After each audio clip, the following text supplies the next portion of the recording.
Bonjour, je m'appelle Bruno Courtine, je suis avocat et fondateur du cabinet Vaughan. Pourquoi est-ce que j'ai fondé le cabinet? C'est une vraie bonne question. Quand je suis sorti de mon service militaire, j'avais sur mon carnet militaire quelque chose d'inscrit. Aucun respect de la hiérarchie, ni à l'égard de ses supérieurs, ni à l'égard de ses subordonnés. Donc quand on a ça dans son pédigré, on n'a pas d'autre solution que de créer son propre cabinet. C'est ce que j'ai fait. Mon rôle au sein du cabinet, aujourd'hui, parce que ça a quand même un peu évolué, à la base j'étais un avocat vraiment spécialisé en droit du travail et je faisais pratiquement que du droit du travail. Aujourd'hui, mon rôle, c'est plus de faire de la gestion de projet, d'accompagner mes clients sur des projets qui sont des projets de restructuration et de réorganisation un peu complexes. Et je travaille avec l'ensemble des équipes du cabinet, l'ensemble des expertises.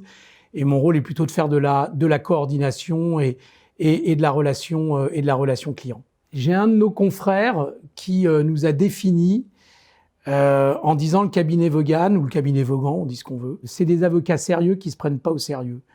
Et c'est ça que j'aime bien au sein de ce cabinet, c'est qu'il y a une ambiance qui est une ambiance plutôt très détendue, mais en même temps très exigeante. Je pense que l'exigence n'impose pas d'être systématiquement sérieux, voire triste.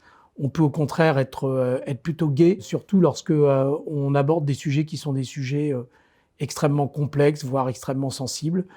C'est ça qui crée l'adrénaline et c'est ça qui crée également le plaisir de travailler ensemble. Ce que l'on recherche chez nos candidats, c'est des profils de gens qui sont à la fois très techniques, très ouverts sur l'écosystème de nos clients. Nos clients, c'est les entreprises.